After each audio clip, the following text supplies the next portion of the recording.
Buenos días, mi nombre es David Alatorre.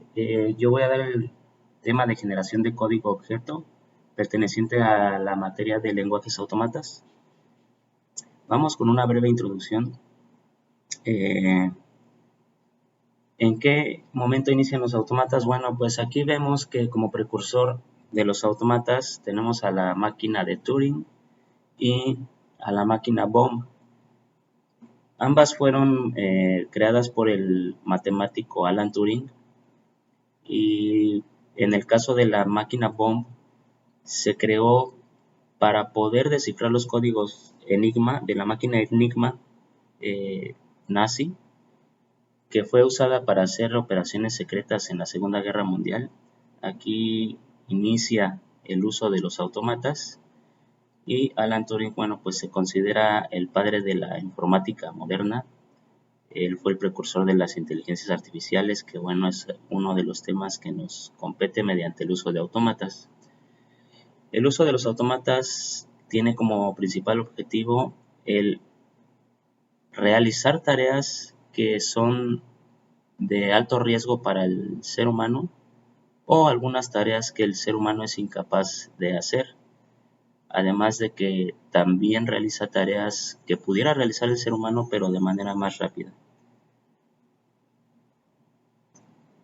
Para que los autómatas puedan tener una función óptima, requieren de líneas de programación y bueno, pues aquí nos vamos a adentrar a lo que es el tema principal, generación de código objeto. ¿Cómo entiende la máquina? Es importante recordar que tenemos tres niveles de programación, o tres niveles de lenguaje, mejor dicho. El lenguaje de alto nivel es un lenguaje que se acerca totalmente al lenguaje del ser humano. Este tipo de lenguaje pues lo tenemos disponible en cualquiera de los lenguajes que ya conocemos, sea lenguaje C, C Sharp, Python.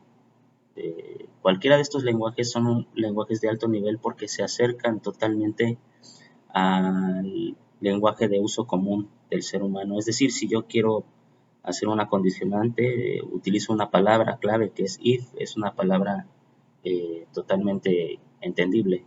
Si quiero hacer un ciclo, entro al uso de una palabra clave que es for y así sucesivamente, ¿no?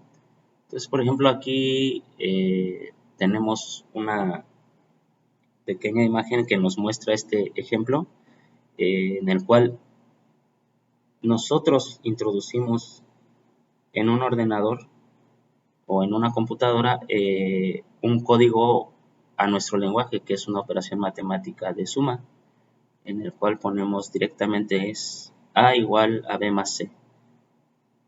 Se realiza una generación de código intermedio mediante un lenguaje ensamblador y se genera el código objeto que va directamente al microprocesador. Aquí, por ejemplo, lo que estamos nosotros diciendo a grosso modo, ya iremos viendo más adelante cómo son el uso de los mnemónicos y las instrucciones, pero a grosso modo lo que le estamos diciendo es, vas a guardar la variable b en el registro AX, vas a guardar la variable c en el registro BX y posteriormente los vas a sumar con la función add o con el mnemónico add. Vas a sumar AX, lo que se encuentra en el registro AX más lo que se encuentra en el registro BX, lo vas a almacenar en el registro AX y lo vas a nombrar A. Esas son las instrucciones básicamente que se están dando en este pequeño código o en esta pequeña instrucción que estamos dando directamente al procesador. Cabe señalar que el lenguaje siguiente o del nivel siguiente, que es, tenemos el orden del lenguaje de alto nivel, que es el parecido al ser humano. Después tenemos el lenguaje ensamblador, que es justamente estas instrucciones que estamos viendo.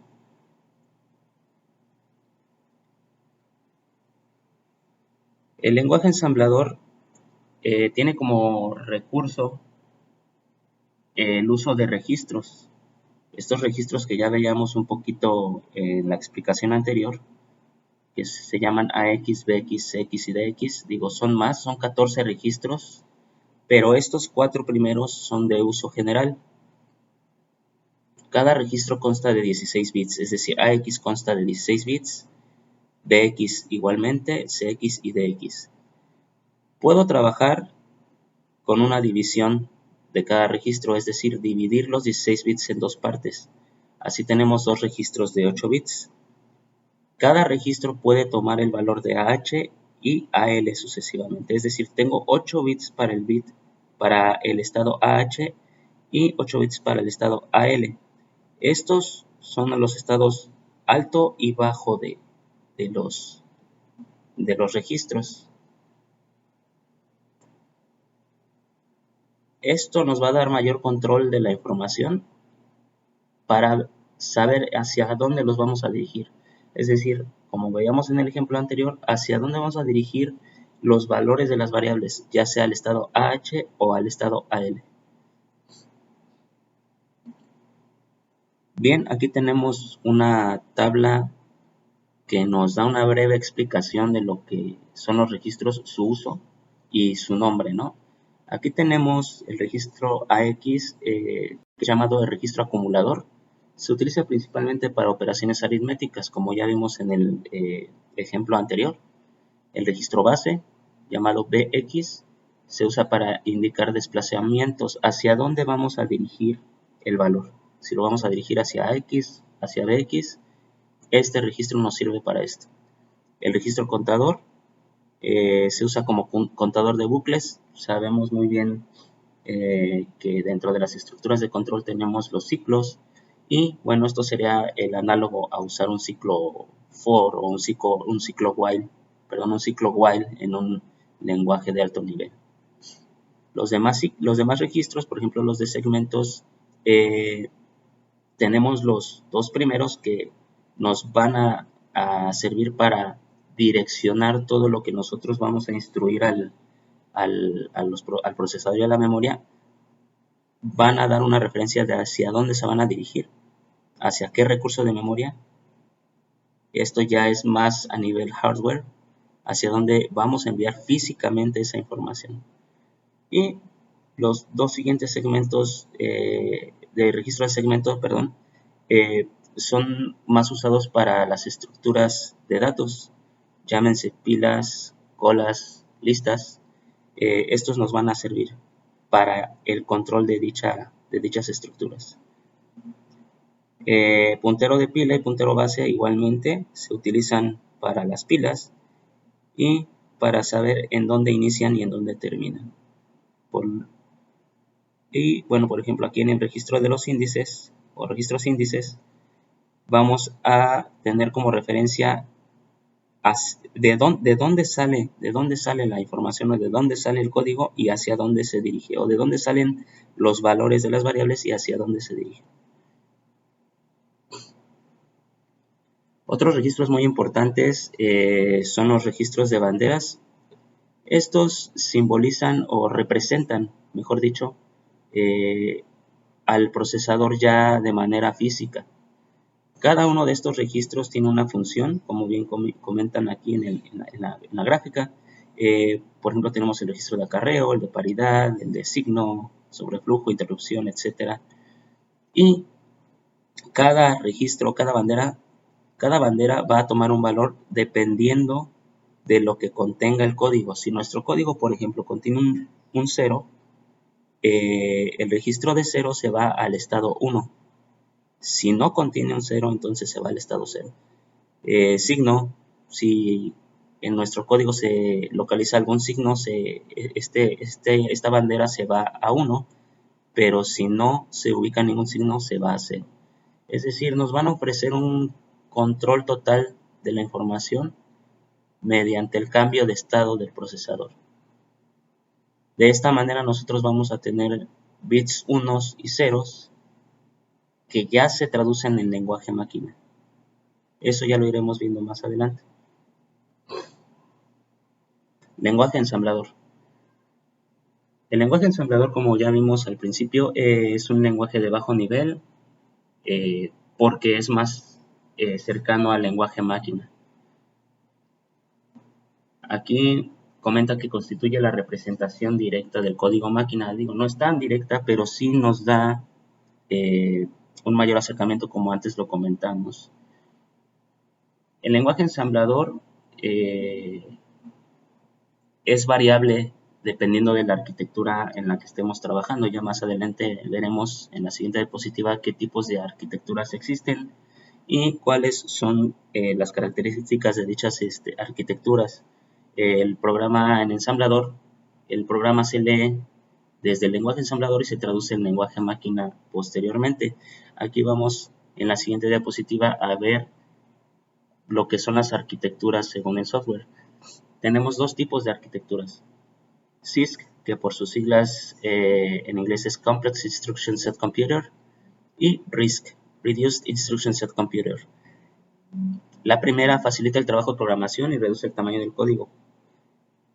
¿Por qué? Porque el CISC consiste de instrucciones más complejas, es decir, la arquitectura CISC va a ser capaz de realizar tareas más complejas con una sola instrucción. Caso contrario con el RISC, son instrucciones más limitadas, por eso son pocas instrucciones disponibles y eso por ende nos va a incidir en el tamaño del código, es decir, al tener pocas instrucciones tenemos un código más grande. Así, por ejemplo, si tuviéramos una instrucción que va a leer una cadena de caracteres, en una arquitectura CISC lo podríamos lograr con una sola instrucción. Caso contrario, en la arquitectura RISC, aquí tendríamos que tal vez leer carácter por carácter, lo cual nos va a llevar más línea de código. Esos son los dos tipos de arquitectura que existen y su completo conocimiento nos va a dar una mejor visualización de cómo vamos a generar nuestro código objeto. Aquí tenemos la división de los ensambladores. Tenemos los lenguajes ensambladores básicos que realizan tareas muy sencillas como son las operaciones básicas y algunas funciones de control, ¿no? Estructuras de control como for, while, etcétera. Aunque bueno, no toman esos nombres en este tipo de lenguaje, pero para ponerlo en analogía de mayor comprensión, realizan este tipo de tareas. Y los modulares, que vienen siendo una versión análoga de lo que son las funciones en un lenguaje de alto nivel. En esta parte podemos apreciar el conjunto de instrucciones para una arquitectura 8086. Estas instrucciones o comandos son llamados mnemónicos y cada una de ellas tiene una función en particular. En este punto vamos a ver las operaciones básicas utilizando mnemónicos. Por ejemplo, el mnemónico red sirve para finalización de un programa. Esto se puede representar de manera análoga en un lenguaje de alto nivel, tal vez en el uso de corchetes o alguna llave que cierre un programa. Esto es a grosso modo lo que significa el red. Move, que significa movimiento de una variable desde un destino hasta una fuente, desde una fuente hacia un destino. Aquí tenemos un ejemplo muy sencillo en el cual tenemos el movimiento de este dato o este número en hexadecimal al registro AX. Cabe señalar que los comentarios en lenguaje ensamblador se establecen mediante un punto y coma. Y bueno, aquí nos dice que esta línea de código significa que vamos a establecer el valor del registro AX con este número. Y finalizamos con el mnemónico red. El siguiente mnemónico es el de adición y suma. Suma el valor de los datos almacenados a un registro dado, es decir, nosotros vamos a iniciar con la instrucción mov para indicar que el valor de 5 se va a almacenar en el registro AL. Ahora el registro AL tendrá el valor de 5.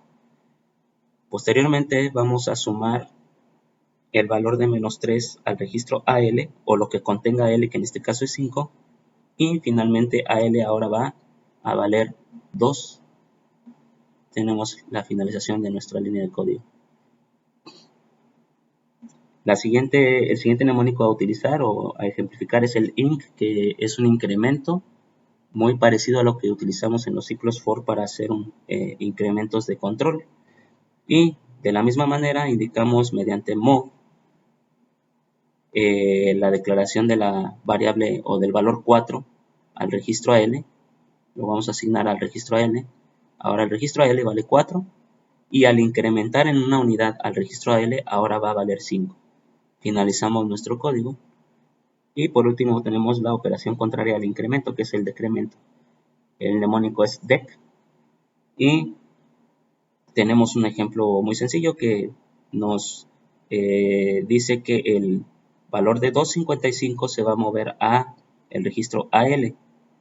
Ahora AL vale 255. Esta cantidad entre paréntesis es el 255 en hexadecimal, que también importante saber que muchas instrucciones ya ocupan o hacen uso del sistema hexadecimal.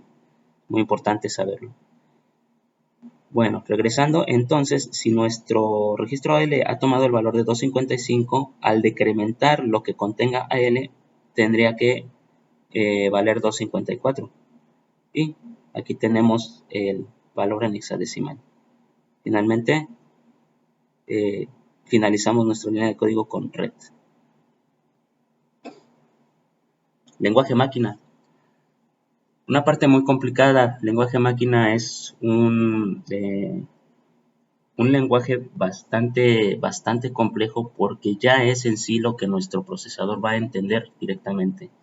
Mediante este lenguaje vamos a poder manipular lo que es ya los circuitos lógicos, el hardware en sí, ¿no? Todo lo que son compuertas, etcétera, se van a poder manipular mediante este lenguaje. Es un lenguaje que es de muy poca comprensión para el nivel humano, a nivel humano, el ser humano no lo logra comprender totalmente. Hace uso del alfabeto binario para hacer el cambio de estados de las instrucciones. Y bueno, pues simplemente vamos a poder realizar las operaciones aritméticas y las secuencias de control, las estructuras de control, tales como lo que fueran el ciclo for o while en el lenguaje de alto nivel. Aquí se utilizan mediante el mnemónico loop, por ejemplo. Es lo que vamos a poder nosotros realizar con el lenguaje máquina. Muy importante de resaltar que el lenguaje máquina o el código máquina es totalmente dependiente de qué tipo de arquitectura estemos trabajando. Si nosotros estamos trabajando en una arquitectura, por ejemplo, 8086, esta línea de código no va a poder ser entendida por otro tipo de arquitectura, al menos de forma nativa. Si tuviéramos un compilador, entonces ya podríamos hacer una traducción de este código y poderlo pasar a otra arquitectura.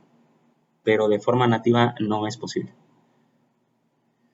Aquí tenemos una muestra de el aspecto que tiene el código máquina, ya lo que entiende nuestro procesador directamente y con lo que vamos a manipular ya nuestros transistores, diciéndolo de una manera muy coloquial. En el ejemplo de la figura izquierda tenemos un código del Hola Mundo en lenguaje máquina. Se logra apreciar que es algo muy complejo. Las instrucciones en sí son todas estas que están dadas, si se puede apreciar, en hexadecimal. Aquí, por ejemplo, E significa entrada o inicio del código y G es go o ejecutar. Y aquí nos regresa esta respuesta, el código. Es decir, todo este código simplemente para desplegar la palabra o la frase hola mundo. ¿Sí? Nosotros tenemos acceso a este tipo de lenguaje mediante el debug de nuestro sistema operativo, en nuestro prompt, nuestro CMD. Y bueno, es bastante curioso saber cuál es el lenguaje máquina. Aquí de este lado tenemos un ejemplo de una secuencia o de un código que va a manipular la secuencia del encendido y apagado de 3 LEDs. Y vean nada más lo que es el lenguaje máquina, bastante complejo. Esto fue realizado por un traductor. Esto difícilmente lo puede programar un programador. Entonces, interesante saber y vislumbrar cómo o qué aspecto tiene el código máquina. Por último, vamos a ver el tema de administrador de memoria. Este tema es muy importante porque tenemos que tener un control total de la memoria, ya que pues nosotros mediante el lenguaje ensamblador o máquina pues vamos a ocupar alguna localidad de memoria. Entonces esto pues es espacio que significa recursos, ¿no? Finalmente lo que nosotros queremos es optimizar nuestro código, entonces tendremos que hacer un buen uso de la memoria para poder tener esta optimización. La memoria principal se considera un arreglo lineal de localidades de almacenamiento, es decir, nosotros vamos a tener un orden secuencial en la cual nosotros vamos a poder almacenar en memoria. Cada localidad tiene una identificación, es decir, nosotros tenemos claramente a dónde va a ir dicho código o dicho bit, o qué bit va a ocupar el código de nuestra memoria mediante un identificador.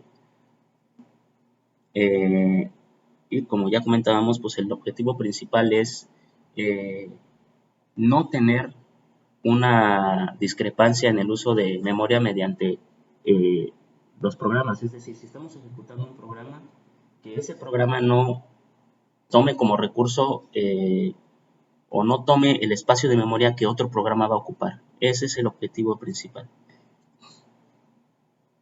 Dentro de las características tenemos 4 principales. Una de ellas es el compartimiento.